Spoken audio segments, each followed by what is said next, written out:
دفعہ کا ذکر ہے، کسی گاؤں میں ایک لکڑہارا اپنی بیوی اور 2 بچوں کے ساتھ رہتا تھا۔ وہ بہت غریب آدمی تھا۔ وہ جنگل سے لکڑیاں کاٹ کر فروخت کرتا تھا۔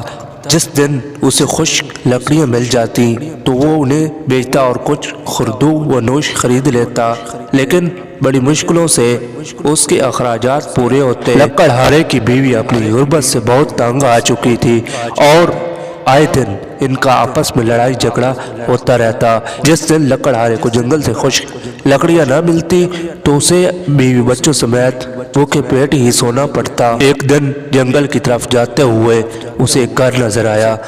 وہ دبے پاؤں اس گھر میں چلا گیا۔ وہ گھر بہت خوبصورت تھا، ہر چیز نمایاں اور صاف و شفاف دکھ رہی تھی۔ اتنا صاف ستھرا گھر اس نے کبھی دیکھا تک نہیں تھا۔ جب اس نے گھر میں نظر دوڑائی تو اسے گھر میں کوئی انسان نظر نہ آیا۔ لکڑہارا سوچنے لگا کہ اگر گھر میں کوئی رہتا نہیں تو یہ گھر اتنا صاف ستھرا کیسے ہے۔ خیر، وہ ایک لمبی سانس بھر کے میز پر جا کر بیٹھ گیا اور اپنی بیوی کی باتوں کو سوچ کر پریشان ہونے لگا کہ اگر آج بھی گھر جاتے ہوئے کچھ لے کر نہ گیا تو بہت جھگڑا ہوگا۔ اسی دوران کسی نے اس کے کاندھے پر ہاتھ رکھا، لیکن وہ اپنی پریشانیوں میں گمسم سامنے کی دیوار کو بے خیالی میں گور رہا تھا اور اندر ہی اندر اپنی حالت زار پر رو رہا تھا۔ اچانک اسے اپنے عقب سے آواز آئی اور اسے تب محسوس ہوا کہ کسی نے اس کے کاندھے پر ہاتھ رکھا ہوا ہے۔ وہ فوراً خوف زدہ ہو گیا اور اس کے جسم سے پسینہ چھوٹنے لگا، کپ کپی طاری ہونے لگی۔ لکڑہارے نے اپنی نشست سے اٹھتے ہوئے جب پیچھے مڑ کے دیکھا، پر اسرار شکل دیکھی اور دیکھتے ہی چلا ایسی عجیب و غریب شکل جس کا اس نے کبھی تصور بھی نہیں کیا۔ وہ نہ تو انسان لگتا تھا نہ گدھا۔ اس کا اوپر والا دڑ گدھے کی طرح تھا اور نیچے والا دڑ آدمی جیسا، لیکن وہ انسانی آواز میں بولا، گھبراؤ نہیں، میں تمہیں کچھ نہیں کہوں گا۔ تم سے پہلے بھی یہاں لوگ آتے رہے ہیں اور مجھے دیکھتے ہی بھاگتے رہے، لیکن تمہیں تو میرے آنے کا پتہ ہی نہیں چلا، ورنہ دوسروں کی طرح بھاگ کھڑے ہوتے۔ اب اس نے لکڑہارے سے دریافت کیا کہ وہ کس پریشانی میں ہے اور اتنا گمسم بے صدا کیوں بیٹھا ہوا تھا۔ لکڑہارے نے روحان سی آواز میں اپنی غریبی کا پردہ چاک کرتے ہوئے اپنے جملہ حالات کے بارے میں بتایا۔ وہ پر اسرار مجسم سب کچھ سننے کے بعد بولا کہ میں تمہاری مدد کر سکتا ہوں اور تمہاری غربت کے خاتمے کو یقین بنا سکتا ہوں، لیکن شرط یہ ہے کہ تم راز کو راز رکھیں گے۔ تب لکڑہارا سنتے ہی چکنا ہو گیا اور یکا تمہاری ہر بات ماننے کو تیار ہوں۔ یہ سن کر اس پر اسرار مجسم نے کہا کہ میں تمہیں ایک درخت کے بارے میں بتاتا ہوں جس کے پتوں میں انسانوں کے لیے علاج و شفا ہے۔ تم اس کے پتوں سے لوگوں کا علاج معالجہ کرنا اور جائز منافع کماتے رہنا، لوگوں کو شفا ملتی رہے گی اور تمہاری غربت کا خاتمہ بھی ہو جائے گا، لیکن تمہیں مجھ سے یہ عہد کرنا ہوگا کہ تم علاج کا بہت کم معاوضہ لیا کرو گے اور غریبوں اور بے سہارا لوگوں کو تم مفت علاج کرو گے۔ لکڑہارے نے اس بات کا بھی عہد کر لیا۔ لکڑہارے کے عہد و پیمان کے بعد اس پر اسرار مجسم نے اس درخت کی شناخت کروائی اور فوراً غائب ہو گیا۔ لکڑہارا کچھ غیر یقینی اور تذبذب کی کیفیت میں اس درخت کے پتے اکٹھے کرنے لگا اور اس کے ساتھ بتائی ہوئی دیگر جڑی بوٹیاں بھی جمع کر کے گھر کی طرف پلٹا۔ جب وہ گھر پہنچا تو آج پھر اس کے پاس کھانے پینے کی اشیاء نہیں تھی۔ جیسے دیکھتے ہی اس کی کھڑوس بیوی اس پر پرسنا شروع ہو گئی اور حسب معمول کوسنے دینے لگی۔ لکڑہارے نے جڑی بوٹیاں ایک طرف مان کی بنی چارپائی پر ایک لمحے کے لیے بیٹھ گیا۔ بیوی کوستے ہوئے پوچھنے لگی کہ یہ کیسی جڑی بوٹیاں اٹھا کر لے آئے ہو اور ان کا کیا کرو گے؟ لکڑہارا بیوی کی سنی انسنی کرتے ہوئے جڑی بوٹیوں کو کھرل میں ڈال کر کوٹنا شروع ہو گیا۔ دوسرے دن صبح سویرے وہ دوائیں لے کر بازار کی طرف چلا گیا اور آوازیں لگانے لگا کہ ہر قسم کے مرض کی دوا موجود ہے، ہر نئے پرانے مرض کا شرطیہ علاج ہے، اپنا مرض بتائیں، مجھ سے دوا لیں اور شفا یاب ہو جائیں۔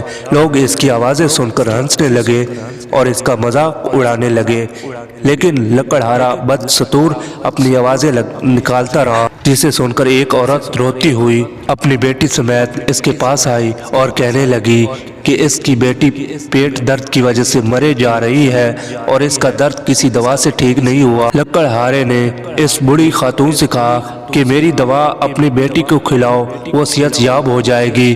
بوڑھی عورت نے کہا اس کا علاج تو بڑے بڑے حکماں بھی کرنے سے قاصر رہے، تمہاری دوا کیا خاک کام کرے گا۔ لیکن لکڑہارے نے بڑے اعتماد طریقے سے اس بچی کو پانی کے ساتھ دوا کھلایا۔ دیکھتے ہی دیکھتے بچی کا درد غائب ہو گیا۔ یہ دیکھ کر وہ بڑھیا بہت خوش ہوئی اور بہت حیران۔ یہ سارا ماجرا دیکھنے کچھ لوگ بھی اکٹھے ہو گئے تھے، جس سب حیران ہوئے۔ بڑھیا نے لکڑہارے سے دوا کی قیمت پوچھی تو لکڑہارے نے کہا صرف 3 روپے۔ بڑھیا کو اور باقی تمام لوگوں کو اس دوا کی اتنی کم قیمت سن کر بہت تعجب ہوا اور بڑھیا نے شکریہ کے ساتھ 3 روپے اور ادا کر دیے۔ چوک در چوک مریض آتے اور سستا علاج کرواتے اور باقی لوگوں میں چرچا عام ہوتا چلا گیا۔ جو لکڑہارے کی دوا مشہور ہوتی گئی، لوگ زیادہ آنے لگے۔ لکڑہارا روزانہ وقت نکال کر جنگل جاتا اور حسب ضرورت اسی درخت کے پتے اور دیگر جڑی بوٹیاں لاتا اور گھر میں پیس کر دوا تیار کرنے کے بعد مریضوں کا علاج کرتا۔ دیکھتے ہی دیکھتے لکڑہارا امیر ہونے لگا اور اب تو غریب لوگوں کی مالی امداد بھی کرنے لگا۔ ایک روز ایک خوبرو جوان لکڑہارے کے پاس دوا لینے آیا۔ لکڑہارے نے حسب معمول بہت کم قیمت پر اسے دوا دی تو وہ آدمی بہت خوش ہوا اور پوچھنے لگا کیا تم نے مجھے پہچانا؟ لکڑہارا اسے تجسس سے دیکھنے لگا لیکن اسے پہچان نہیں پایا اور کہنے لگا نہیں، میں نہیں جانتا، آپ کون ہو؟ اس آدمی نے مسکراتے ہوئے کہا کہ میں وہی آدمی ہوں جس نے تمہیں اس درخت سے متعارف کروایا تھا جس کی تم آج دوا بنا کر بیچتے ہو۔ وہ مزید بولا کہ میں بہت خوش ہوں کہ تم نے ایمانداری سے اس کام کو شروع کیا اور لوگوں سے پیسے بھی بہت کم لیتے ہو۔ لکڑہارا حیران تھا کہ اس کی تو عجیب و غریب، ڈراؤنی اور پر اسرار شکل تھی اور آج عام انسان جیسا خوبصورت جوان ہے۔ لکڑہارے نے دریافت کیا کہ پہلی ملاقات میں آپ کی شکل ڈراؤنی کیوں تھی۔ وہ آدمی ہنسنے لگا اور بتانے لگا کہ وہ دراصل ہیمن نگر کا شہزادہ ہے۔ اس نے آگے بتایا کہ وہ اور اس کا بھائی گیند کھیل رہے تھے کہ ان کی گیند جھاڑیوں میں گر گئی اور جب وہ اسے لینے گیا تو وہاں ایک بزرگ بیٹھے نظر آئے جو اپنی عبادت میں مصروف تھے۔ دراصل ہماری بال غلطی سے ان کو جا لگی تھی جس سے ان کی عبادت میں خلل آیا تھا۔ میں تو بچہ تھا اور بہت شرارتی بھی تھا، گیند لینے گیا تو ان بزرگوں کی ناگواری پہ بدتمیزی سے پیش آیا اور ساتھ ہی انہیں ٹھوکر بھی مار دی جس کی وجہ سے بزرگوں نے مجھے بد دعا دی اور میری شکل بگڑ گئی۔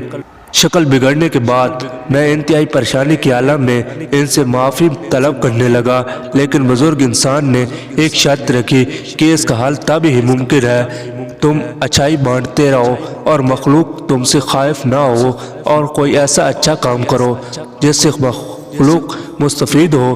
مجھے اس درخت کے بارے میں اپنے اعتداد کی تحقیقی مواد سے معلوم ہوا تھا کہ اس میں ہر بیماری کے لیے شفا ہے۔